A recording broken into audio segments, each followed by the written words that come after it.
Sir இப்போ எல்லாருமே வந்து பார்த்தீங்கன்னா அந்த சாமந்தி, ரோஸு, மல்லிப்பூக்கள் இதெல்லாம் இருக்கு இல்லைங்களா? நம்ம நர்சரியில் அதெல்லாம் இருக்கு. எல்லாமே இருக்குது. மல்லிப்பூவிலே நிறைய வெரைட்டிஸ் இருக்குது. குண்டு மல்லி, ஜாதி மல்லி, பச்சை மல்லி, அப்புறம் வந்து பார்த்தீங்கன்னா காக்கனா மல்லி, அது இருவாச்சி மல்லி, ரங்கூன் மல்லி, மல்லியிலே நிறைய வெரைட்டிஸ் இருக்குது. நிறைய பேர் மல்லிப்பூலாம் போய் கடையில் வாங்குவாங்க. அதெல்லாம் வாங்கவே தேவையில்லை. நம்ம ஒரு செடி வாங்கி வச்சுட்டிங்கன்னா போதும், அதே மூலயமாவே நம்ம வீட்லேயே எடுத்துக்கலாம்.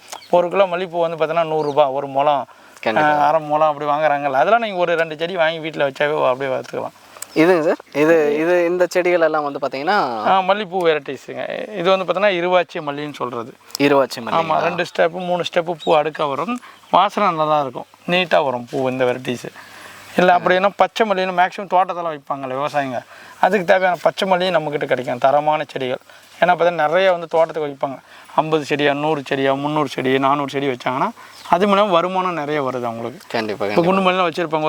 ஒரு சீசன் டைம்லாம் ஒரு கிலோவே வந்து பார்த்தீங்கன்னா 1000 ரூபாய் ரேஞ்சுக்கெலாம் விற்கும். கண்டிப்பாக சார். அது தொட்டா சூடுன்றது மாதிரி பூவை தான் சார் சொல்லணும். மல்லிப்பூலாம் வந்து பார்த்தீங்கன்னா நாமளே மல்லிப்பூ வாங்கினா சொன்னால் போனாங்கன்னா கடைக்கு போனால் அதிர்ச்சி ஆகிறாங்க. அந்த மாதிரி அது மாதிரி ஒரு செடி வாங்கின சிம்பிளாக ஒரு செடியோட விலை 20 ரூபா 30 ரூபா அந்த மாதிரி ரேஞ்சு ஸ்டார்ட் ஆகும். அது நாம் வாங்கி வளர்த்துக்கினா போதும், அதிலே பூ எடுத்துக்கலாம். கண்டிப்பாக சார். ஏன்னா எனக்கு தெரிஞ்ச வந்து பார்த்தீங்கன்னா எல்லா பூக்களை விட மல்லிக்கு வந்து எப்போவுமே வந்து ஒரு சிறப்பு. ஆமாம், டிமாண்ட் அதிகம். அதே மாதிரி அதோட தேவைகளும் அதிகமாக தான் இருக்குது. தேவைகள் அதிகமாக இருக்குன்னு பார்த்தீங்கன்னா எல்லாமே அதுதான் விரும்புகிறாங்க.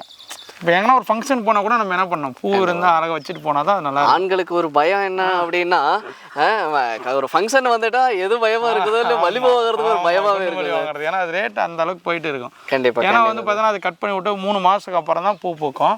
திருப்பு கட் பண்ணி விட்டு திருப்பும் பூ பூக்கும். அந்த மாதிரி வந்து பார்த்தீங்கன்னா கண்டினியூஸாக இருக்கும். இந்த பூக்கள் வகையில் பராமரிப்புன்றது ரொம்பவே அவசியமாக. ஆமாம், பராமரிப்பு இருந்தால் இப்போ தோட்டம் வைக்கிறாங்க, 100 செடி 500 செடி வச்சுருக்காங்கன்னா பராமரிப்பு இருக்கனால தான் அந்த வேல்யூ அந்த ரேட்டு எல்லாமே போயிட்டு இருக்குது. கண்டிப்பாக சார். இப்போது இதை வந்து பார்த்தீங்க அப்படின்னா இப்போ வந்து லேண்டில் வைப்பாங்களே சார், இப்போ வந்து ஏக்கரை கணக்கில் வைக்கிறாங்க அப்படின்னா அவங்கெல்லாம் வந்து எந்த மாதிரி அந்த மாதிரிலாம் வந்து வாங்கிட்டு போகிறாங்க. இப்போ வந்து பல்காக வாங்கும்போது வந்து பார்த்தீங்கன்னா ரேட்டு வந்து கம்மியாக இருக்கும். நம்ம கூட வந்து 15 ரூபாயிலேருந்து 20 ரூபா 30 ரூபா வரைக்கும் வெரைட்டிஸை பொறுத்து இருக்குது. கண்டிப்பாக. அது தோட்டத்துக்கு வாங்கும்போது 50 செடி 100 செடி வச்சா அவங்களுக்கு லாபம்.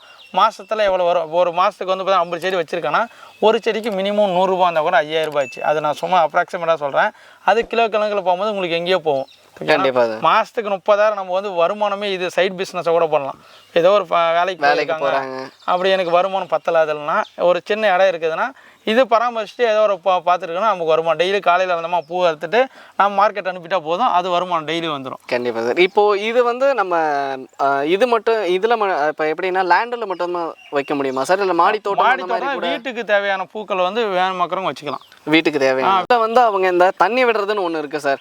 ஏன்னா நம்மளுங்க அதை பார்க்கும் போதெல்லாம் போச்சுடா தண்ணி ஊற்றுறது ஊற்றிக்கிட்டே இருப்பாங்க. அப்படி இல்லை, இது வந்து நம்ம எப்படி நம்ம பார்த்தோம் நம்ம எது வயிறு பசிக்கு தான் சாப்பிட்ற மாதிரி சாப்பாடு போடக்கூடாது. கண்டிப்பாக. இதுக்கு வந்து ஈரப்பதம் காஞ்சி அப்போ தான் போட முடியும். ஏன்னா ஈரப்பதம் ட்ரை ஆகிடுச்சா அப்போ தான் நீங்கள் தண்ணி ஊற்றணும். பசி இறக்கும் போது ஊற்றினா தான் வளரும்.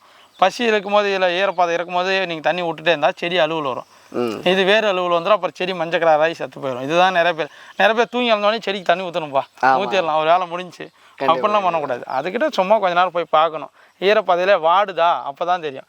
நல்லா இருக்கும்போது அதுக்கு என்ன பண்ணணும், எதுவும் பண்ணக்கூடாது. அந்த மாதிரி தாங்க. கண்டிப்பாக சார். இப்போது நம்ம கேபிஎஸ் நர்சரியில் வந்து வாங்கிட்டு போகிறவங்களுக்கு நீங்கள் என்ன சொல்லுவீங்க, எந்த மாதிரி நீங்கள் பராமரிக்கணும்? நாங்கள் எல்லாமே சொல்லி தான் கொடுப்போங்க. இந்த மாதிரி நாங்கள் வாங்கிட்டு போகும்போதே இந்த மாதிரி தான் நடுங்க. நட்டதுலேருந்து 25 நாளைக்கு எந்த உரம் கொடுக்கக்கூடாது. 25 நாளுக்கு அப்புறம் தான் நீங்கள் உரம் கொடுக்கணும்.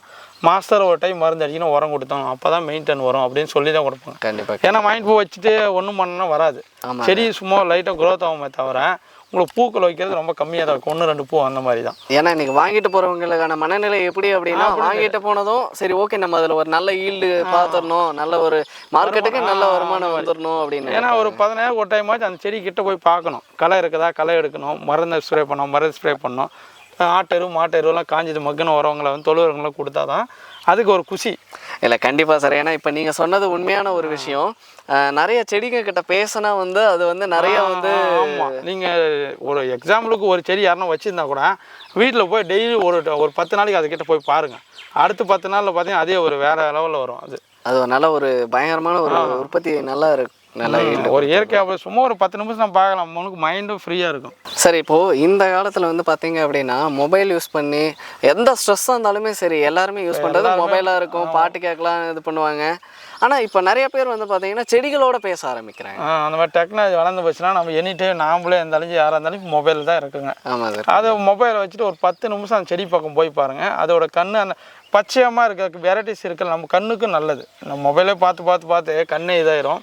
அது செடிகள் கூட நம்ம சும்மா ஒரு லைட்டாக அப்படி பார்த்துக்கினா போதும், கண்ணுக்கு நல்லது. அது நம்ம பார்க்குறதுக்கு மன திருப்தியாக இருக்கும், ஒரு ஜாலியாக இருக்குங்க. அது கண்டிப்பாக அதை வந்து நினச்சி பார்த்தா மட்டும்தான் புரியாது. அதிலே இன்வால்வ் ஆகிட்டாங்கன்னா அதிலேயே இருப்பாங்க அந்த மாதிரி.